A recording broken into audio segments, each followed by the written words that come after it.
Hi guys, my name is Pavel. Welcome to the quick intro to my 10-day Iceland Ring Road Campervan itinerary, where I'm going to show you what we did day by day in Iceland. So I created this video to help you in planning your own trip to Iceland and to show you some of my favorite places that we stopped at during our trip in Iceland. So we scheduled our trip at the beginning of the June, and we decided to drive Iceland in a counter-clockwise direction, and here's the map of all of the places that I'm going to show you in this video. So on day 1 we traveled through the Reykjanes Peninsula, day 2 was the Golden Circle, from day 3 onwards we were traveling through the southern Iceland, stopping at some waterfalls, black sand beaches and glaciers, and from day 6 we were traveling through the east of Iceland.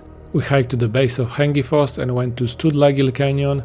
After that we explored the northern Iceland with few amazing spots around the lake Mývatn, and after that we drove 500 kilometers to the Snaefellsnes Peninsula, where we stopped at the famous Kirkjufell, and on the last day we hiked to the top of Glymur waterfall and spent our last evening in Iceland at the Reykjavik. So this itinerary is very hiking and trekking oriented and is suitable for anyone driving a two-wheel drive car, as we didn't drive on any of the Iceland F-roads which require you to have a four-wheel drive car. So I'll be showing you the clips from our hike to Glymur, which is the second highest waterfall in Iceland. We also went to the base of Hengifoss, which is Iceland's third highest waterfall. We did the Skoga River Trail, which is a 16-kilometer return hiking trail right behind the Skogafoss waterfall. At the Vatnajökull National Park we did few hours guided glacier hike. We also went to the Bruarfoss waterfall, which is an incredible waterfall in Golden Circle with its bright blue waters. I'll be also showing you a few clips from our walk around the rim of Fjaðrárgljúfur crater and a walk along this canyon. I won't even try to pronounce its name. It's sometimes referred to as the Justin Bieber Canyon. Plus few other smaller walks, and if you watch until the end of the video, I'm going to give you a list of places that we wanted to visit in Iceland, but we simply didn't have enough time or decided against visiting them. Alright, without further ado, let's just jump into an actual video, starting from day 1 where we landed in the Keflavik airport and picked up our campervan. We chose Go Campers for campervan rental. They are located right by the Keflavik airport, and we picked a Nissan NV200, a 2016 model known as Go Iceland Camper on their website. I would say it's more of a budget-friendly option which sits above the cheapest campers you can rent in Iceland. They don't have any headroom, probably wouldn't be suitable for 2 people. This year they also have a newer Fiat version of this vehicle called Go Iceland Camper 2.0. Overall, even though it's an older car, I think it's not a bad choice for the price, and we looked at many different rental companies. However, if I was to choose again, I'll probably opt to get something slightly bigger. I have a full review of this campervan on my channel, and if you want to watch it, I'll put a link in the description box underneath this video. After we picked up our campervan and did the grocery shopping, we drove south along the westernmost side of Reykjanes Peninsula and first stopped at the bridge between continents. It's a great place to start learning about Iceland geology. The actual bridge is a 15-meter footbridge that goes across a rift between the Eurasian and North American tectonic plates. These plates drift apart from each other by a few centimeters each year. Our second stop was at the Gunungfer hot springs, which is one of the Iceland's most active geothermal areas. Here, geothermal activity leads to intense steam emissions and bubbling mud pots. A short walk from the car park brings you to a viewing platform where you can see Gunungfer's powerful steam vents. Despite the strong smell of rotten eggs, Gunungfer is definitely worth a short visit. Just a short drive from Gunungfer takes you to Reykjanes, which is the most southwestern tip of Reykjanes Peninsula. From here you have a great view of Reykjanes Lighthouse, which is the oldest lighthouse in Iceland, built in 1878. The main highlight of Reykjanes is the coastline with its unique rock formations rising from the ocean and massive cliff walls. It is also a great spot for bird photographers. Next on our itinerary was the Blue Lagoon, a place that likely needs no introduction as one of the Iceland top attractions. We booked our session for 8 p.m. following online tips that the best times to visit are either very early or at the end of the day. While it was still fairly crowded, this didn't affect our experience. It was a perfect spot to celebrate our first day in Iceland with a nice drink at the bar. Second day in Iceland started with a 1-hour drive to Thingvellir National Park, which was our first stop for exploring the highlights of the Golden Circle. There are plenty of walks of different lengths in the area with several car parks available. We went for a 5-kilometer loop trail beginning from the P2 car park and heading towards the tectonic plate boundary with a stop at the Jokulsarlon waterfall. So Thingvellir holds a great historical and geological significance for Icelanders. It became Iceland's first national park in 1928 and it is now a UNESCO World Heritage Site. The unique scenery of Thingvellir is shaped by its location in a rift valley, positioned between North American and Eurasian continental plates. While we had a great time walking inside the rift valley for a couple of hours, the downside was large crowds of tourists, the presence of multiple guided tours and noisy bus groups was a bit distracting, so my advice for those with their own car planning to visit the Golden Circle is to get up as early as you can, because Thingvellir is most likely one of the first stops for large group tours. We're going through the enchanted forest with the very tiny trees.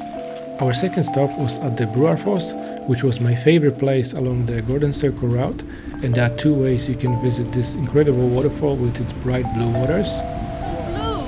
Yeah, I told you, this one's really blue. So there's a short 1.1 kilometer walk from the Vestrahorn parking or 7 kilometer hike along the Vestrahorn trail from the car park located right behind the bridge along the main road. So we decided on a second option and went for a hike along the Vestrahorn river, where we get to see two more smaller waterfalls along the way, Hlauptungfoss and Mývatn. Overall it's a very easy, mostly flat walk with a few muddy sections. Although the weather turned cloudy and a bit rainy in the afternoon, the water still looked very blue, which means this spot would look even better on a sunny day. With the rain getting heavy after our hike, we decided to skip Geysir and kept on driving directly to Gullfoss waterfall. We made some food in our van and waited for the weather to improve at the Gullfoss car park. A couple of hours later rain stopped and we headed out to see Gullfoss, which is one of the most spectacular and frequently visited waterfalls in Iceland, also known as the Golden Waterfall. Gullfoss features two impressive waterfalls. The first falls from 11 meters and the second one drops from 20 meters with a total height of 32 meters. For the best view of the waterfall, I highly recommend heading to the upper viewing platform. Our final stop for the day was Geysir, where we decided to stay overnight since it was getting really late. So we parked our van at the Geysir campground and went for a walk to the highly active Geysir hot spring area with its boiling mud pits and erupting geysers. It was a great experience to explore this area around midnight with all the smoke, overcast skies and the booming sounds of powerful Strokkur geyser shooting out water and steam every 5 to 10 minutes. And it was a perfect conclusion to our second day in Iceland.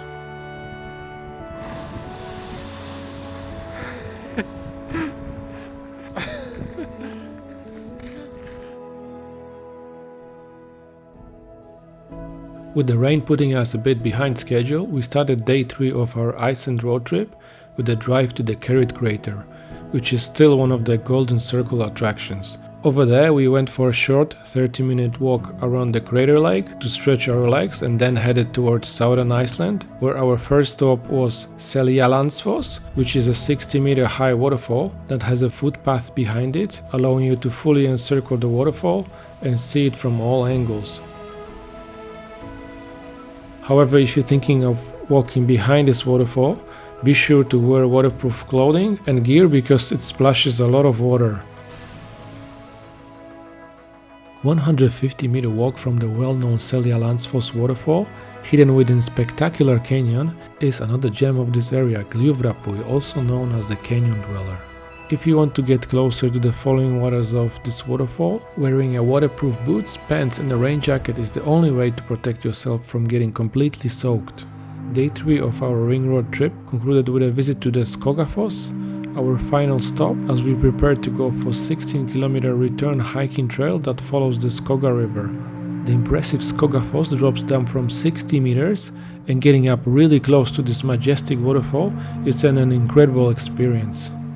After we finished exploring the lower parts of the falls, we climbed to the top of Skogafoss and started our hike north along the Skoga river. If I were to give a quick review of this trail, I would say it was a great hike, and along the way you get to see 26 waterfalls, including the impressive Seljalandsfoss, located only 2.2 kilometers past the top of Skogafoss. If you're short on time and can't do the whole trail, I highly recommend reaching at least the spectacular viewpoint overlooking the powerful Seljalandsfoss, which is the 8th waterfall on this track.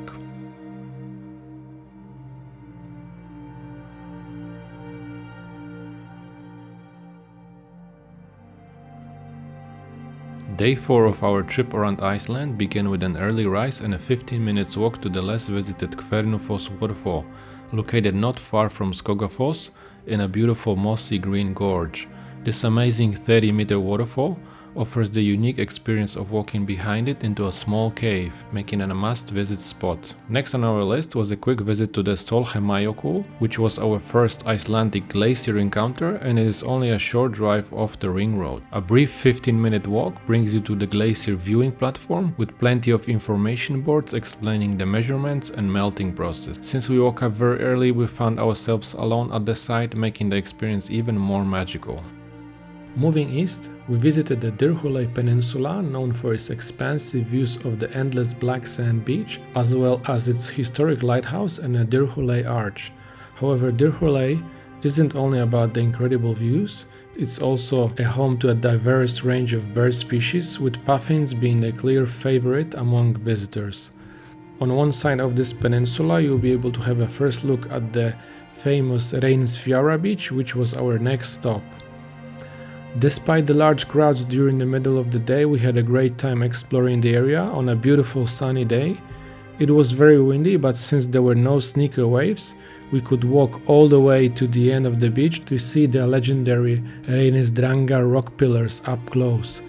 Reflecting on our quick visit to Reynisfjara beach, I can say without a doubt that its popularity is well deserved.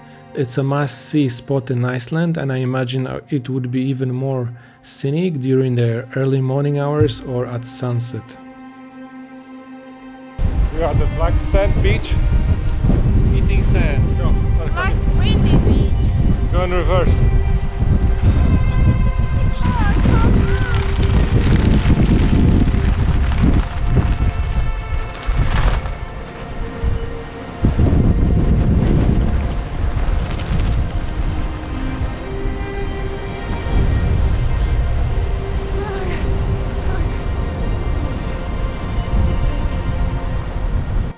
After exploring Reynisfjara and making a quick stop at the Kronan supermarket in Vik to stock up on food, we continued to Víkurfjara, which is another beautiful black sand beach that offers a different perspective of Reynisdrangar. Here we spotted people riding Icelandic horses on the beach, so if that's something that's on your Iceland to-do list, Víkurfjara beach is a great place to make it happen.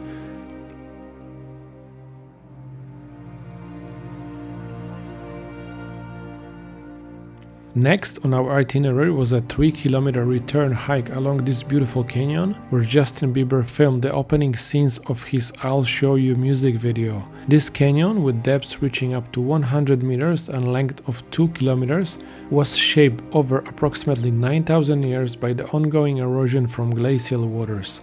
Making it to the final viewing platform along this trail is well worth it, as you'll be treated to panoramic view of the winding canyon on one side and the magnificent Mogarfoss waterfall descending on the rocky wall on the other side.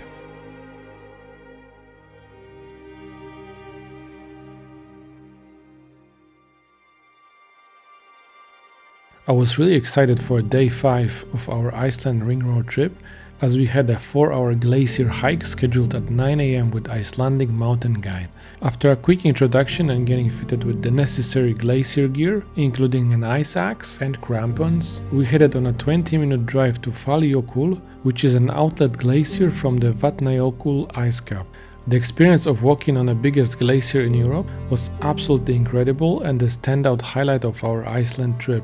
Our guide Martina, who also happened to be Polish, was very knowledgeable and had a fantastic sense of humor, making the hike very enjoyable for everyone in our group.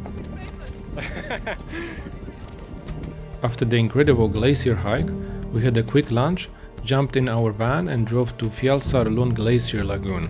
It's a beautiful lagoon with multiple floating icebergs and an excellent viewpoint of the Fjaðrárgljúfur glacier. While boat tours are available here, we chose to explore on foot and took some incredible pictures around the shore.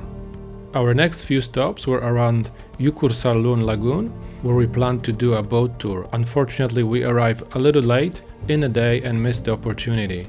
Jokulsarlon Lagoon is much larger than Fjaðrárgljúfur, and taking a boat tour is a great way to get closer to the massive sky blue icebergs floating in a lagoon. Our last stop for the day was the long-awaited dream of mine, the iconic Vestrahorn mountain on the Seljalandsfoss Peninsula. Following a slightly rough drive on a gravel road, we arrived at the Vestrahorn, picked up our entrance tickets from the Viking Cafe and drove to the Seljalandsfoss viewpoint. Despite the late hour and Vestrahorn mountain peaks being covered in layers of clouds, we could clearly see Brunhorn, often called Batman Mountain due to its 3 sharp peaks resembling the Batman logo, creating a magical view and a perfect end to one of my favorite days on a road trip in Iceland. Unfortunately, I don't have any video footage from day 6 of our trip, since we spent most of the day driving in the rain, but I did manage to snap a few quick photos during our stops, so let's just have a quick look at them. We started the day 6 of our trip by exploring the abandoned Viking village near the Viking Cafe.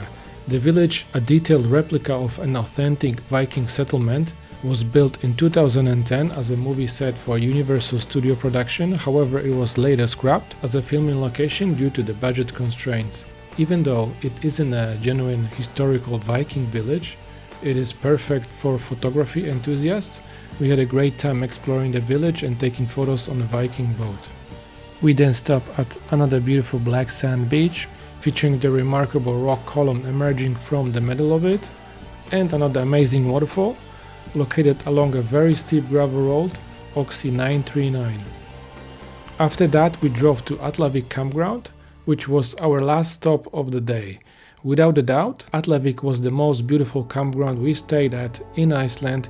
Having spent nearly a week driving through the landscapes devoid of trees, this location felt incredibly soothing and less windy. Even though the campground lacked shower facilities, we were really happy with the decision to stay here instead of overcrowded campsite at Egilsstaðir.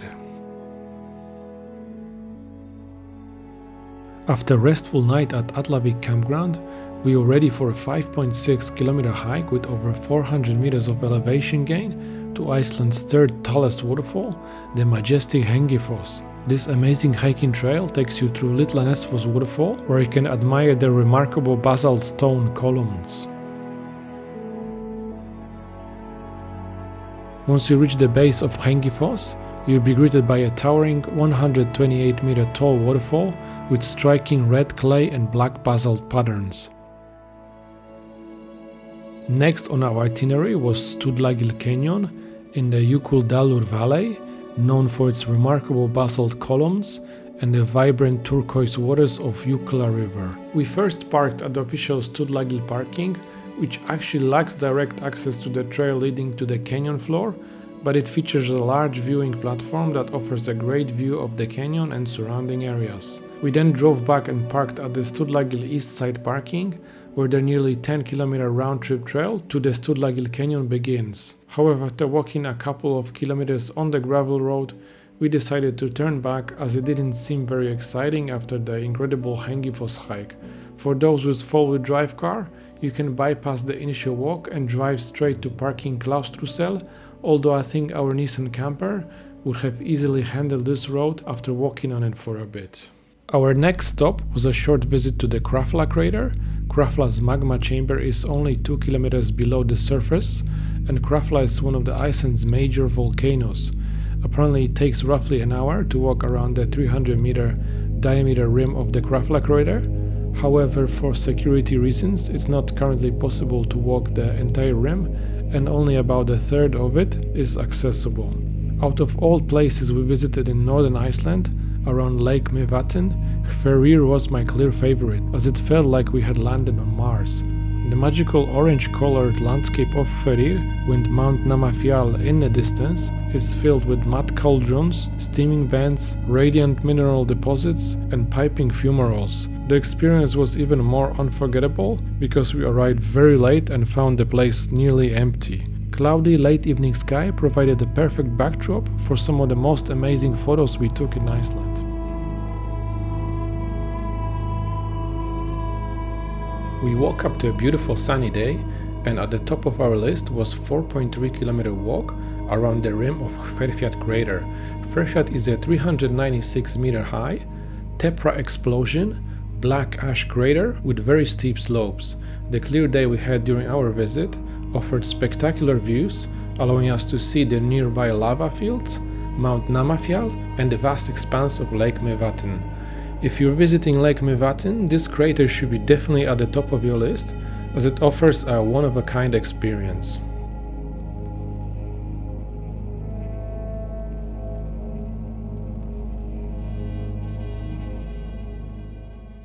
Our next stop was the Godafoss, also called the Waterfall of the Gods. Despite its height of only 12 meters, Godafoss extends 30 meters wide and forms a very unique semi-circular shape. Heading towards western Iceland, we passed through a charming town of Akureyri and stopped for a few photos after coming out of the 7.5 kilometer Vallahead tunnel. Heading further west, we took a quick break at this beautiful church to stretch our legs.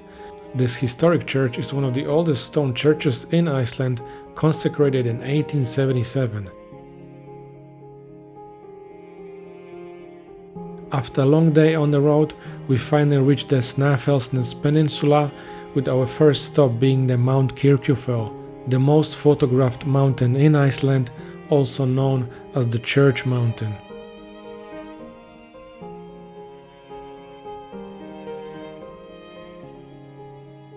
Our last destination of the day was the small town of Hellisandur, where we stayed for the night. Even though we were very tired and it was late, we couldn't resist checking out the murals of Hellisandur and having our last photo shoot of the day. Day 9 of our Iceland Ring Road trip began with a visit to the stunning Djúpalinsontir beach, which is a black sand beach surrounded by ancient lava fields and unique rock formations. The surreal landscape here was formed by a Snaefellsjökull, a 700,000-year-old glacier-capped volcano that last erupted 1800 years ago. Since it rained for the most of the morning and afternoon on day 9, let me just show you a few quick photos from our next stops in the southern part of the peninsula. We made a quick stop at the viewpoint for the majestic Londrangar cliffs, with the Malarif lighthouse standing in the distance. Afterward, we took a quick lunch break at the coastal village of Arnarstapi, known for its impressive eroded circular stone arch, Gatlekur. Next on our itinerary was a quick hike to this beautiful gorge. The final destination on our Snaefellsnes Peninsula tour was Ytri-Tunga, a beautiful beach with a golden sand for a change, perfect for seal watching. We spent quite a bit of time watching 2 harbor seals chilling on the rocks not far from the shore, and further out there was a larger group of seals swimming in a rocky pool along the coast.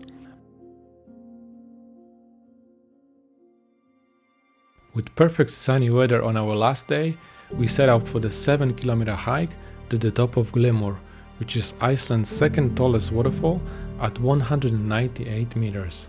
For the best views of this waterfall, I suggest doing this trail in a counterclockwise direction, going towards the Botna River, where you need to cross the river on the log. Even though we saw plenty of waterfalls on our ring road trip, Glymur really took us by surprise. The spectacular hiking trail along the very steep canyon ridge with 2 river crossings was hands down the most beautiful trek we have done in Iceland. For anyone planning to do this hike, I strongly suggest bringing water shoes, as the river crossing at the top of the waterfall is quite long with very slippery rocks, and the water is very cold, so you want to cross it as fast as you can. Although our stay in Reykjavik was relatively short, we booked our accommodation right in the city center, which allowed us to visit some of the main tourist attractions. After dinner at one of the restaurants, we visited the famous church, then we explored the area around the Rainbow Street and finished the day by watching a beautiful midnight sunset at the Sun Voyager sculpture.